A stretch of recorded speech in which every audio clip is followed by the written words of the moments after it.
Hello, welcome to Brainstorm Academy. So we are going to start tense. आज से हम tense पढ़ने जा रहे हैं.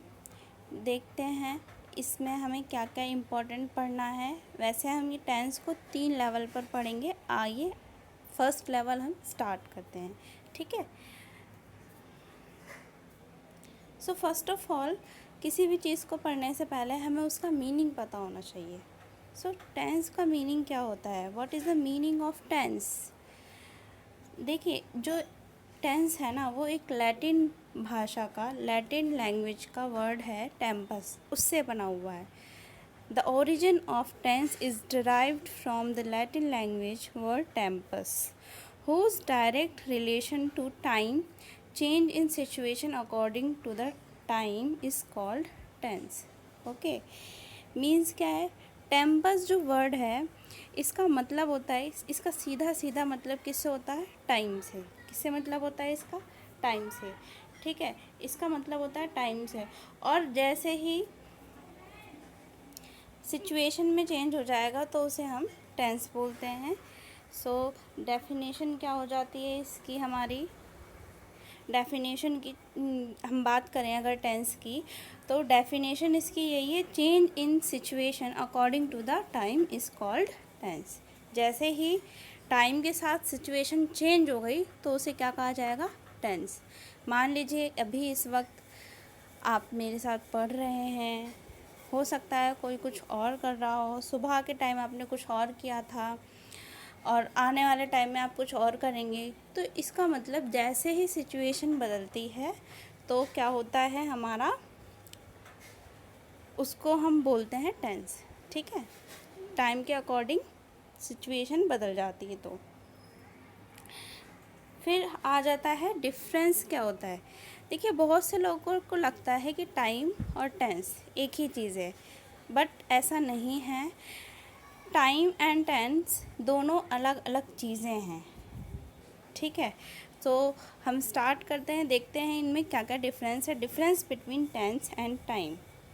ओके, देखिए, first of all tense is a grammatical term. Tense क्या है? ग्रामेटिकल टर्म है. ठीक है, ग्रामेटिकल टर्म है. This is not universal concept. ये कोई यूनिवर्सल कंसेप्ट नहीं है. ठीक है, it is not free of language. और ये लैंग्वेज से फ्री भी नहीं है. मीन्स इसमें बहुत सारे रूल्स होते हैं. कौन सी वर्ब लगेगी, कौन सा उसमें हेल्पिंग वर्ब लगेगी, कहाँ पर सिंगुलर, कहाँ पर प्लूरल, क्या क्या चीज़ें लगनी हैं, क्या नहीं लगनी. तो इसमें बहुत सारे रूल्स होते हैं. ठीक है, इसलिए ये फ्री नहीं है. ओके, जैसे हम अभी नॉर्मल लैंग्वेज में, जो हमारी कैजुअल लैंग्वेज होती है, हम कुछ भी बोल देते हैं बिना सोचे समझे. उसमें हम टेंस का, रूल का और भी बहुत सारी चीज़ें हैं जो लैंग्वेज की, उसका हम ख्याल नहीं रखते. तो इसलिए टेंस जो होता है वो फ्री नहीं होता. ठीक है, and then there is no realization of days, months, years etc from tense. और टेंस जब हम पढ़ते हैं तो उससे हमें किसी भी दिन, किसी भी महीने या किसी भी साल का उससे हमें पता नहीं चलता. ठीक है, अगर दूसरी तरफ हम टाइम देखें अगर हम, तो time is not a grammatical term. Time कोई ग्रामेटिकल टर्म नहीं है. टाइम टाइम होता है, वो एक यूनिवर्सल कंसेप्ट होता है. ठीक है, इसको कोई ना बदल सकता है, ना ही इसमें कोई कुछ चेंजेस कर सकता है. Okay, it is free of language. जो टाइम होता है वो लैंग्वेज से फ्री होता है. जैसे कि एग्ज़ाम्पल मैं देती हूँ आपको. मान लीजिए आज से काफ़ी साल, लाखों हज़ारों साल पहले जो लैंग्वेज थी वो इस तरह की नहीं थी. ठीक है, तो ये क्या है? ये फ्री है. टाइम के अकॉर्डिंग, समय के अकॉर्डिंग लैंग्वेज बदलती भी रहती है और उसमें चेंजेस आते रहते हैं. उसी के अकॉर्डिंग ये लैंग्वेज क्या होता है? ये फ्री होती है. This is free of language. Okay, और टाइम के अकॉर्डिंग हमें डेज, मंथ्स, ईयर, ये सभी के सभी चीज़ों का रियलाइजेशन होता है. हमें पता चलता है टाइम से. आज जैसे कि मान लीजिए आज जो डेट है, हमें पता है आज ये डेट है. अभी इस टाइम मान लीजिए शाम के 5 बज रहे हैं, तो आपको लगेगा कि हाँ शाम के 5. तो सभी को पता होता है कि टाइम के अकॉर्डिंग डे, डेट, मंथ, ये सब हमें पता होता है. ठीक है, तो ये हैं इनके डिफरेंस। नेक्स्ट हम चलते हैं काइंड ऑफ टेंस। देखिए बेसिकली 3 तरह के टेंस होते हैं। प्रेजेंट टेंस होता है हमारा, पास्ट टेंस होता है, ठीक है, फ्यूचर टेंस होता है। ये तीनों टेंस में इनके चार हिस्से होते हैं इस तरह से। तो देखा जाए तो कुल मिलाकर के 3 गुना 4 कितने हो जाएंगे, 12 तरह के टेंस होते हैं और हमें यही पढ़ने हैं। अभी हम 1 बाय 1 पहले इसी तरह से देख लेते हैं, फिर इनकी डिटेल में हम नेक्स्ट वीडियो में पढ़ेंगे। तो चलिए स्टार्ट करते हैं प्रेजेंट टेंस के बारे में पढ़ना। क्या होता है present tense? What is present tense? So an action which is done at the present time, means अभी प्रेजेंट टाइम पर आप जो एक्सपीरियंस कर रहे हो, आप जो फील कर रहे हो, एक समय का एक ऐसा हिस्सा जिसे आप एक्सपीरियंस कर रहे हो। जैसे कि मैं आपको पढ़ा रही हूँ, आप पढ़ रहे हो सकता है कोई कुछ और कर रहा हो। तो ये सब क्या है, अभी अभी हम एक्सपीरियंस कर रहे हैं इसको, ठीक है। तो उसको कहा जाता है प्रेजेंट टेंस। एग्जाम्पल देख लेते हैं, जैसे कि I read a book, I am reading a book, I have read the book, I have been reading a book for an hour. देखिए मैंने ये 4 एग्जाम्पल ही क्यों लिए हैं, आप अगर ध्यान से देखेंगे, अभी हम वैसे तो हम नेक्स्ट वीडियो में और डिटेल में पढ़ेंगे कि इंडेफिनिट क्या होता है, कॉन्टिन्यूस क्या होता है, परफेक्ट क्या होता है एंड परफेक्ट कॉन्टिन्यूस क्या होता है। बट ये चारों के चारों उसी के ही एग्जाम्पल्स हैं, ठीक है। ये इंडेफिनिट का हो गया, ये कॉन्टिन्यूस का, ये परफेक्ट का एंड ये परफेक्ट कॉन्टिन्यूस का। ओके, सो नेक्स्ट देखते हैं अब हम। नेक्स्ट है हमारा पास्ट टेंस। पास्ट टेंस क्या होता है? N action which is done at the past time, एक ऐसा एक्शन जो हम पास्ट टाइम में कर चुके हैं, या फिर आप यूँ भी कह सकते हैं समय का एक ऐसा हिस्सा जिसे आप एक्सपीरियंस कर चुके हैं, ठीक है।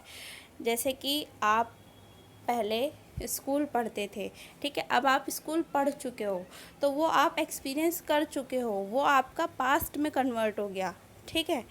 सो इसके एग्जाम्पल हैं। इसमें क्या होता है, जो हम चीज़ें पास्ट में कर चुके होते हैं, जो भी पास्ट हो गया वो हमारा पास्ट टेंस कहलाता है। तो एग्जाम्पल हैं इसके, I wrote a letter, I was writing a letter, I had written a letter, I had been writing a letter for 2 days। Next देखते हैं अब हम।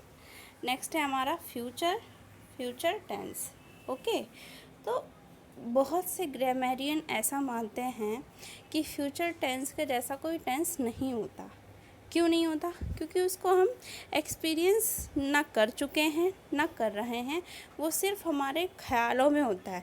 लाइक एग्जांपल मैं आपसे बोलूँ कि मैं एक कार ख़रीदूँगी, ठीक है, तो वो मेरे माइंड में है, मैंने उसको अभी फील नहीं किया ना मैंने उसको एक्सपीरियंस किया। अब जब मैं उसको एक्सपीरियंस कर ही नहीं सकती तो मैं कैसे बोल दूँ कि वो टेंस है, ठीक है। तो बहुत से ग्रामरियन ऐसा मानते हैं, बट बहुत से ऐसा नहीं भी मानते, लेकिन हमारे एग्ज़ाम में ये होता है, इसलिए हमें इसको पढ़ना बहुत ज़रूरी है। बेसिकली क्या होता है, ये हमारे मूड पे डिपेंड करता है और हमारे थिंकिंग में होता है, इसीलिए इसको फ्यूचर टेंस कहते हैं। So a tense expressing an action that has not yet happened और a state that does not yet exist. कोई ऐसी चीज़, कोई ऐसा एक्शन जो अभी तक हुआ ही नहीं है और जिसके बारे में अभी कोई होने वाला भी नहीं है, उसको हम मान लेते हैं कि यह क्या है, future tense. Like I shall write a letter, मैं लेटर लिखूँगा या लिखूँगी, I shall be writing a letter, ठीक है, I shall have written a letter, I shall have been writing a letter. So this is the example of future tense. देखिए main क्या है, main होती है वर्ब। टेंस में अगर आपने वर्ब का खेल सीख लिया तो आप समझ लिए आपको सब कुछ आ गया, और अगर आप इसी में ही चूक गए तो आपसे सब कुछ छूट जाएगा, ठीक है। जो 4 टेंस होते हैं, जो 4 टाइप्स होते हैं इन तीनों के ही, बेसिकली उसमें क्या होता है, देखिए इंडेफिनिट में चाहे वो कोई सा भी इंडेफिनिट हो, present indefinite, past indefinite and future indefinite, उसमें बेसिकली क्या होगा, या तो वर्ब की फर्स्ट फॉर्म यूज़ होगी, ठीक है, और अगर भाई सब्जेक्ट सिंगुलर है तो वर्ब की फर्स्ट फॉर्म के साथ एस या ई एस भी जुड़ जाएगा। अगर पास्ट इंडेफिनिट है तो आपकी मोस्टली वर्ब की सेकंड फॉर्म यूज़ होगी। ओके, फिर आ जाता है हमारा कॉन्टिन्यूस। कोई सा भी कॉन्टिन्यूस हो, प्रेजेंट, पास्ट, फ्यूचर, उसमें हमेशा वर्ब के फर्स्ट फॉर्म के साथ आईएनजी लगेगा। परफेक्ट में हमेशा याद रखना वर्ब की थर्ड फॉर्म लगेगी, और परफेक्ट कॉन्टिन्यूस में बीन प्लस वर्ब के फर्स्ट फॉर्म के साथ आईएनजी लगेगा। अब देखिए परफेक्ट कॉन्टिन्यूस क्या होता है, बेसिकली परफेक्ट और कॉन्टिन्यूस का ही, दोनों का ही एक तरह से कह सकते हैं कॉम्बिनेशन कर दिया गया, और इसीलिए ये हो गया हमारा परफेक्ट कॉन्टिन्यूस। देखिए यहाँ से तो हम देख रहे हैं कि वर्ब की थर्ड फॉर्म आ रही है, और कॉन्टिन्यूस में क्या आता है, वर्ब की फर्स्ट फॉर्म प्लस आईएनजी। तो इन दोनों को जब मिला दिया जाता है, हम देखेंगे कॉन्टिन्यूस से तो यहाँ पर वर्ब की फर्स्ट फॉर्म और आईएनजी आ गया, बट ये बीन कहाँ से आया, क्योंकि परफेक्ट में तो वर्ब की थर्ड फॉर्म यूज़ होती है, ठीक है, वर्ब की थर्ड फॉर्म यूज़ होती है, तो ये बीन, देखिए बहुत ही खूबसूरत सी बात है, एक वर्ब है बी, ठीक है, इसकी फॉर्म्स होती हैं, क्या क्या होती हैं, इसकी वर्ब की फर्स्ट फॉर्म होती है इज़, एम एंड आर, ठीक है, सेकंड होती है वॉज, वर, ठीक है, और थर्ड फॉर्म होती है इसकी बीन। तो यहीं से ही हमारा ये थर्ड फॉर्म इसको ले लिया इसने, और यहाँ पर इसकी थर्ड फॉर्म लगा दी। अब दो तो एक साथ नहीं आ सकती है ना, इसलिए सिर्फ बीन लगाया, और इसीलिए ये बना है been plus verb first form plus ING. I hope आप लोगों को समझ में आ रहा होगा। ये वर्ब्स आपको याद रखनी है, आप चाहें तो इसका स्क्रीनशॉट भी ले सकते हैं, इसको आप याद रखिए, क्योंकि देखिए हम जो टेंस पढ़ने जा रहे हैं वो हम 3 लेवल पर पढ़ेंगे। एक तो बेसिक टेंस जो होते हैं, जिसमें यही वर्ब्स, रूल्स, इनसे रिलेटेड क्वेश्चन आएंगे, ठीक है। दूसरा होता है हमारा कंपैरेटिव एनालिसिस। क्या होता है? Comparative analysis. इसमें क्या होता है, देखिए क्या होता है कि हमें कहाँ पर कौन सा टेंस यूज़ करना है, कहाँ पर कौन सा टेंस यूज़ नहीं करना है, उसे कहते हैं कंपैरेटिव एनालिसिस। कई बार क्या होता है, हमें एक ही जैसा लगता है और बट वो अलग अलग टेंस हो जाते हैं, तो उसको कंपेयर करना भी हमारे लिए बहुत इम्पॉर्टेंट है। तीसरा होता है हमारा, मान लीजिए एक इस तरह से टेंस है, फिर एक कॉमा लगा करके दूसरा टेंस लिखा हुआ है, तो पहले वाले टेंस का दूसरे के ऊपर और दूसरे वाले टेंस का पहले के ऊपर इफ़ेक्ट पड़ता है, और उस तरह से फिर वो चेंज हो जाते हैं। तो हमें देखना पड़ेगा ये चेंजेस कैसे कैसे होते हैं। तो हम तीनों लेवल पढ़ेंगे इसके, ठीक है। तो देखते हैं, आज के लिए बस इतना ही। अब हम नेक्स्ट वीडियो में पढ़ेंगे इनके अलग अलग लेवल्स के बारे में। Thanks for watching, please subscribe my channel and like the video.